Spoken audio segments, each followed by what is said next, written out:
Oke, halo semuanya dan selamat datang. Kali ini kita bakal bongkar habis salah satu proses paling fundamental di negara kita, pemilihan umum. Kita akan lihat mesin di baliknya, mulai dari gimana sih sistem ini dirancang, tantangannya di era digital sekarang, sampai gimana caranya satu suara kita di kotak suara itu benar-benar nyambung sama kualitas hidup kita sehari-hari. Pernah kepikiran gak sih, di tengah jutaan orang yang nyoblos, emang suara kita yang cuma satu itu beneran ngaruh? Nah, pertanyaan ini bukan cuma basa-basi loh. Ini adalah inti dari kekuatan kita sebagai warga negara. Yuk, kita cari jawabannya bareng-bareng. Oke, sebelum kita loncat ke teknisnya, ke gimana caranya, kita mundur dikit dulu deh. Kita perlu ngerti dulu, kenapa sih kita repot-repot ngadain pemilu? Apa sih janji mendasar di balik semua proses yang kelihatannya rumit ini? Jadi intinya tuh gini, pemilu itu ya wujud kedaulatan rakyat.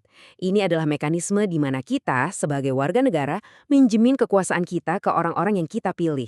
Ini bukan cuma sekedar ritual 5 tahunan aja, tapi ini tuh ibarat detak jantung demokrasi kita. Sebuah cara buat mastiin mereka yang berkuasa itu inget terus siapa yang ngasih mereka kuasa. Nah, yang menarik di sini adalah gimana kita ngukur sehat atau enggaknya sebuah pemilu. Ada 4 pilar utama. Representasi, artinya wakil kita harus nyambung sama aspirasi kita. Partisipasi, ya kita semua aktif terlibat. Kompetisi, persaingannya harus sehat dan adil. Dan legitimasi, hasilnya diakui sah oleh semua.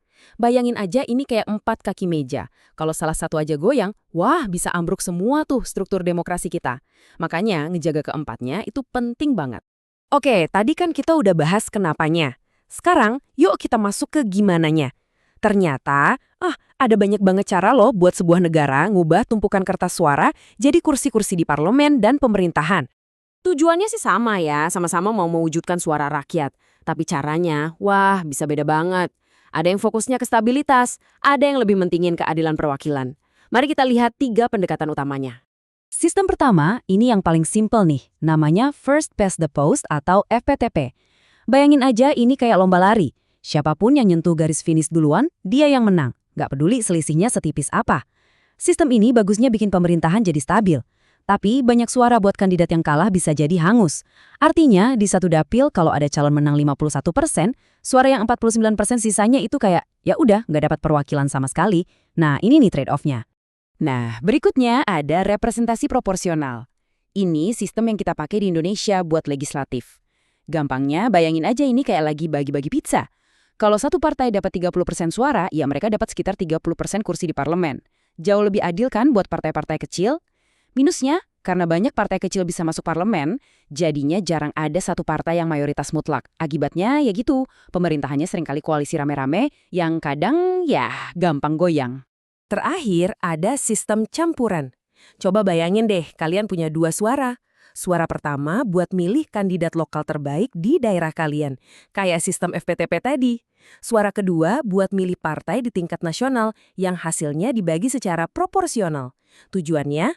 Keren sih, jadi dapat dua-duanya, punya wakil daerah yang jelas, tapi di saat yang sama komposisi parlemen secara nasional tetap adil. Nah, kalau kita lihat di tabel ini, jadi kelihatan jelas kan bedanya? Ada sistem mayoritas kayak di Amerika, proporsional kayak di Indonesia, dan campuran kayak di Jerman. Pilihan sistem ini bukan cuma soal teknis loh, ini fundamental banget. Ini yang nentuin politik sebuah negara itu bakal kayak gimana. Apakah cenderung punya 2 partai besar atau banyak partai yang beragam? Benar-benar ngebentuk wajah politik sebuah bangsa.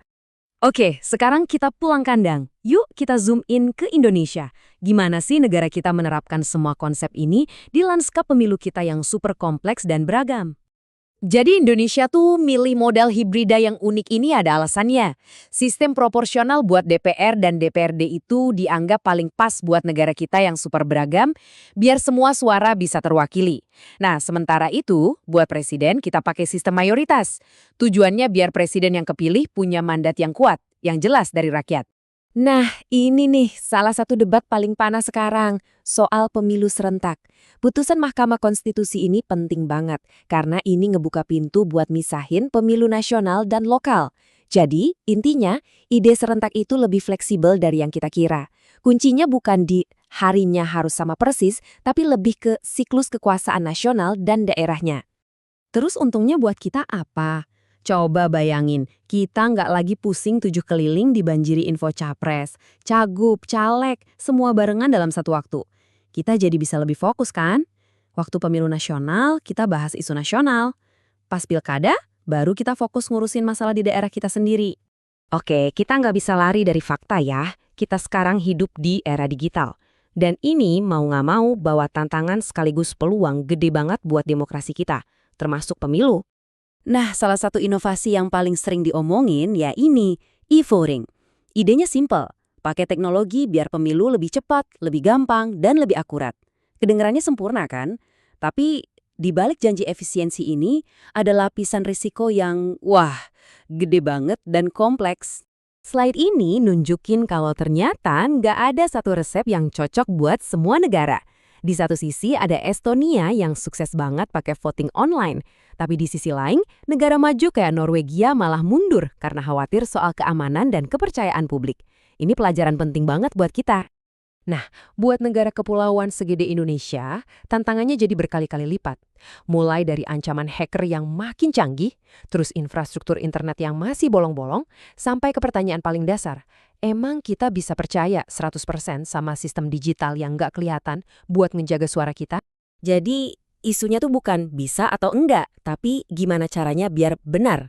Pertama, harus ada aturan mainnya, landasan hukum yang kuat. Kedua, bangun teknologinya yang benar-benar aman, yang nggak bisa dijebol.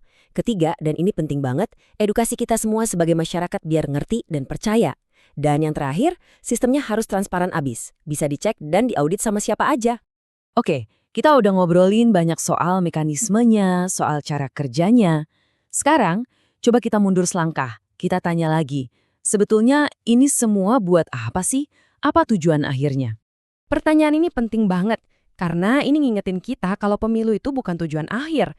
Pemilu itu cuma alat. Alat buat mencapai sesuatu yang jauh lebih besar. Dan tujuan besar itu udah tertulis jelas loh di konstitusi kita, mewujudkan negara kesejahteraan. Ini ide yang kuat banget, negara bukan cuma jadi wasit, tapi pemain aktif yang punya mandat buat mastiin tiap warganya sejahtera. Pemilu pada akhirnya itu adalah momen wawancara kerja nasional. Kita, sebagai rakyat, adalah HRD-nya, yang milih siapa kandidat terbaik buat ngejalani mandat gede ini. Dan ini tuh bukan konsep ngawang-ngawang loh ya. Ini soal hak kita semua. Hak buat dapat pendidikan yang layak, hak buat dapat layanan kesehatan yang bagus, hak buat jaminan sosial. Bahkan sekarang, di era digital, ini juga termasuk hak privasi data kita. Nah, pemilu itu momen kita buat nagih janji itu secara rame-rame. Sebagai penutup, kita balik lagi ke dilema digital tadi, tapi dengan pertanyaan yang lebih besar.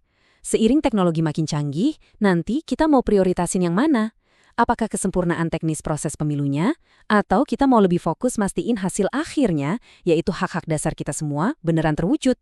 Jawaban kita buat pertanyaan ini, nah, itu yang bakal nentuin arah demokrasi Indonesia ke depan. Makasih banyak udah nyimak.